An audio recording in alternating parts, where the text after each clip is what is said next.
Em 2010 ele tirou o time da zona do rebaixamento e levou o clube para a Libertadores, ainda na última vaga, é verdade, mas foi uma recuperação espantosa no segundo turno, no segundo semestre.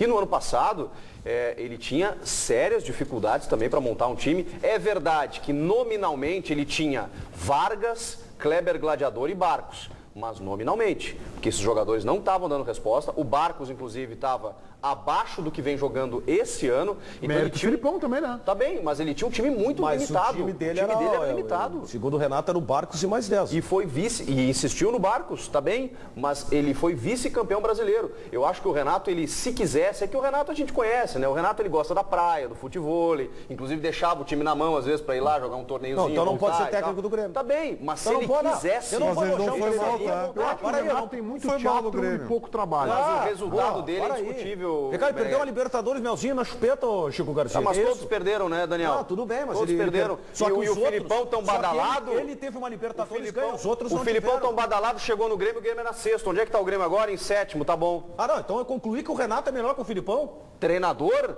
o trabalho do Renato foi melhor ano passado. Desculpem, foi melhor. Mas vai ser foi melhor, desculpa. Eu tô olhando o resultado. O Renato fez um trabalho melhor com um time mais inferior do que o Filipão tem nas mãos. Nobre colega Chico Garcia, eu acho que tu não faz parte dos amigos. Eu acho que tu é o irmão do Renato.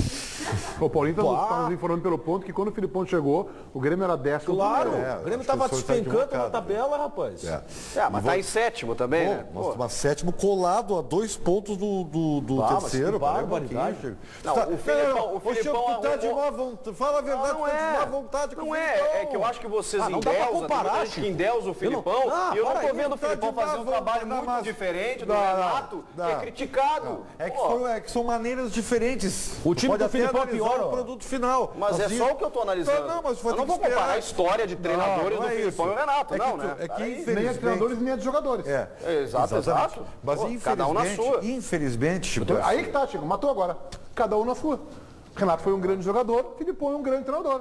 Mas eu tenho que avaliar o trabalho deles, do Renato ano passado e do Filipão esse ano. Tu tem que avaliar o agora, porque se for analisar o produto final, tem que esperar até o fim. O Renato é que nem o Dunga, é técnico esporadicamente, ó. É um treinador, só que já foi 2 vezes para a seleção. Isso é que os caras ficam bravos e com razão. Quer dizer, o cara que é treinador todo santo dia, ele não vai para a seleção. O Dunga já tá na segunda vez para a seleção. O Renato treina de vez em quando. Mas na primeira vez que ele teve na seleção, o Dunga ele foi bem, né? Eu não vou endeusar um treinador aqui que chega, reúne os bonecos no vestiário e diz o seguinte, aqui, ó, faço um de vocês que eu vou pra praia jogar futebol. Para aí. Não, mas não é aí. Para um pouquinho. Tá sendo injusto com o Renato. Tá sendo injusto. Pô, o cara não disputou isso, é verdade. Mas não foi vice-campeão ano passado, cara. Só não foi campeão porque tinha um Cruzeiro acima da média.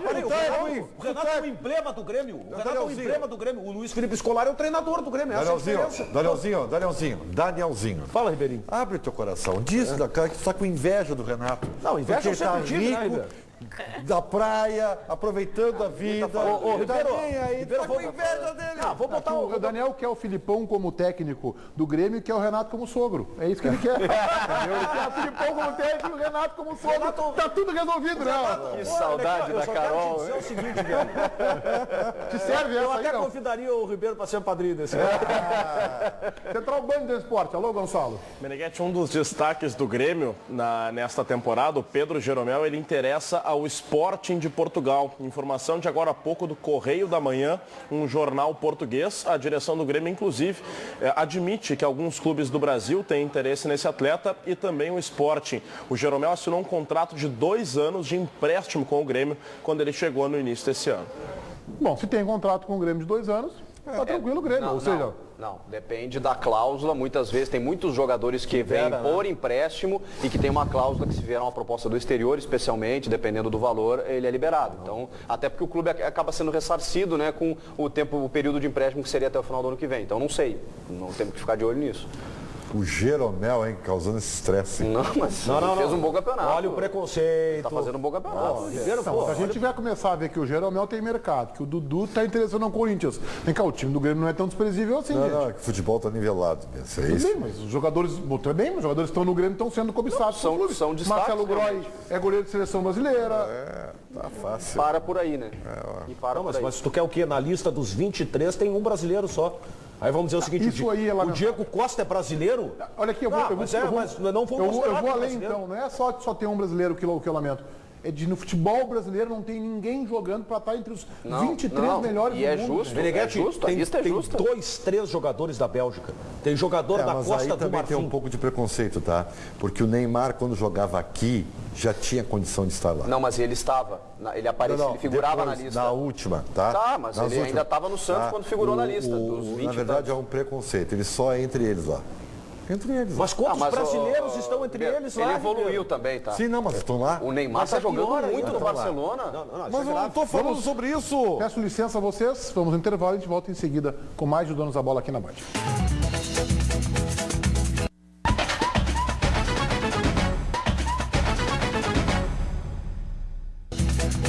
O break é um espetáculo. Ô, Chico, o Internacional está começando a encaminhar o seu processo de sucessão do presidente Luiz. 2 candidatos já estão confirmados. Ontem, o candidato Roberto Sigman, pelo movimento Coração Colorado, foi lançado. Isso não é nem de oposição, isso é de guerrilha, né? Quase isso. Já descartou o Abel, né? Ô, Sigman, velho. Já entrou, já não. O Abel tá descartado. Nome sugestivo do movimento, hein? Que tem nessa... Qual é o nome? Coração Colorado. Que tem nesse grupo de gestão o Max Carlomanho, a Diana Oliveira, que participou também do processo de obras do Beira-Rio.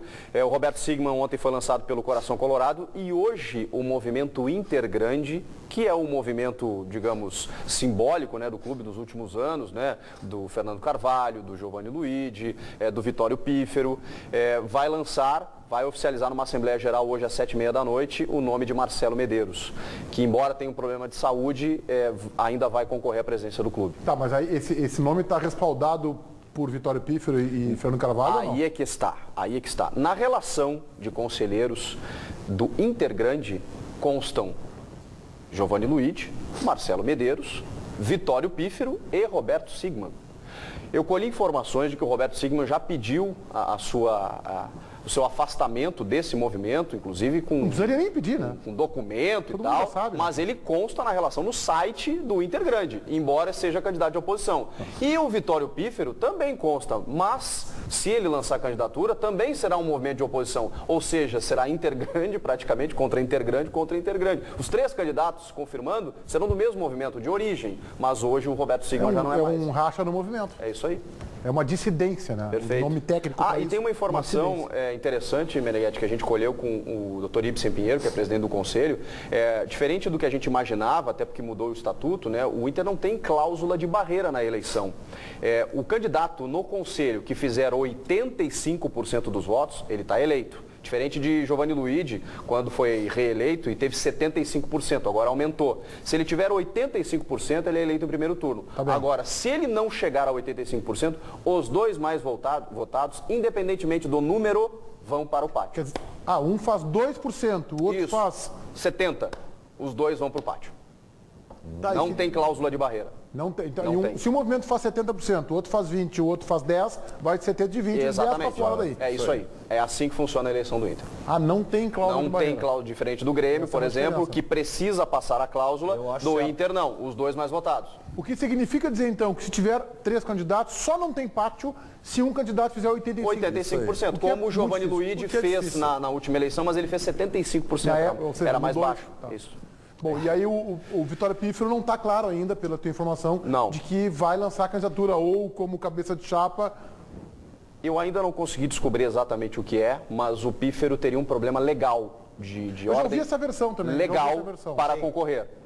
E aí, portanto, o nome dele não estaria confirmado, mas o que ele pode fazer? Ele pode fazer como fez na eleição passada, colocar um outro conselheiro indo a presidente, como fez Luiz Antônio Lopes, e ele concorrer como vice de futebol.